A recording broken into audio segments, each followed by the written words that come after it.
Sometimes it feels like nothing is working until it does. I want to encourage you to stay consistent because consistency beats intensity every day of the week. Here are 3 lessons that I wish I would have implemented sooner in my life, in particular in my 20s and going into my 30s. If you're grinding, which we want to get away from the grind and get into a flow, or if you're feeling stretched thin, I really hope that these 3 things help you to pivot with more peace. Lesson number 1. Don't be so quick to respond. One of the best things I ever did was slow down my reaction time. There's a lot of power in pausing. Don't be so quick to jump right into it. You don't need to reply in real time to everything. The pause gives you power, especially in high pressure, high stress moments. Also in conversation, when you're speaking with someone, a rule of thumb that I have adopted over the years is that I always pause for 2 seconds. After someone's talking, they say something, seems like they finished their sentence, I don't jump right in. Some people just want to jump right in, right? But you want to make sure that that person that you're speaking to is getting everything out. So you give it a 2-second pause, you'll be amazed at how much more that person has to say. I saw this interview with the gentleman. He was very intentional about everything that he said. There was a pace to his words. It wasn't super slow, but he'd say a sentence and he'd have a slight pause, but then he would continue. There was a lot of power in those pauses. He wasn't urgent to the person who was interviewing him. So that's 2 different takeaways. 1, give 2 seconds before you respond.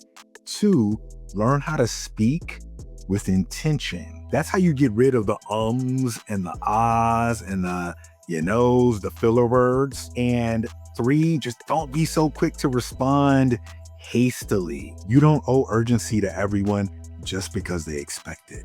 Lesson 2, don't give up, see it through. You talk about starting and stopping different projects. Take it back to when we were kids and one kid who brought the ball to the park got mad and took his ball home because he couldn't see it through. He couldn't get the goal. He couldn't score the basket. Whatever it was, you have to see it through. One of my favorite quotes that I just saw recently, I'm gonna put it up here on the screen, is from Cristiano Ronaldo. And he said, one of those nights where the ball just didn't want to go in until it did, and they won.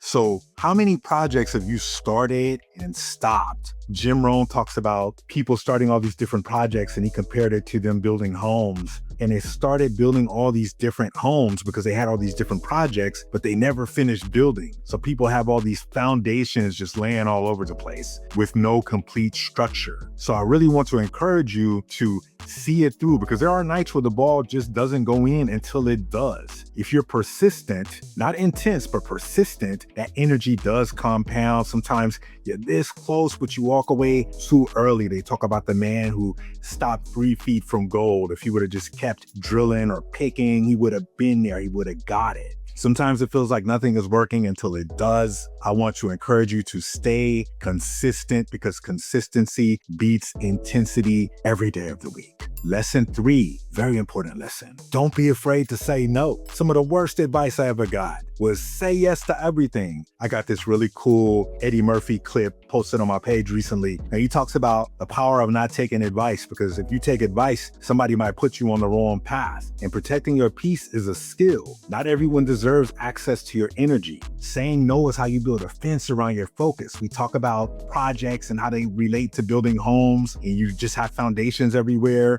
Build that fence around your focus so you can complete that house, so you can build that house. Saying no to them is saying yes to your goals. So I said yes to a lot of things I shouldn't have said yes to. And as artists, you would just take whatever money you could get back in the day, and it really devalues your worth. So learn what to say yes to. My rule is I'm going to say no to everything unless it aligns with what I want to do in my life. These are 3 lessons that help me to show up differently, with just more clarity, more energy, way less chaos, right? If one of these lessons hit home for you, drop it in the comments. Or better, what's a lesson that you wish you knew sooner? The Art of Being Freed, we are dropping new videos on the weekend, typically Fridays. This is your guy, Freed. Until next weekend, I will see you soon.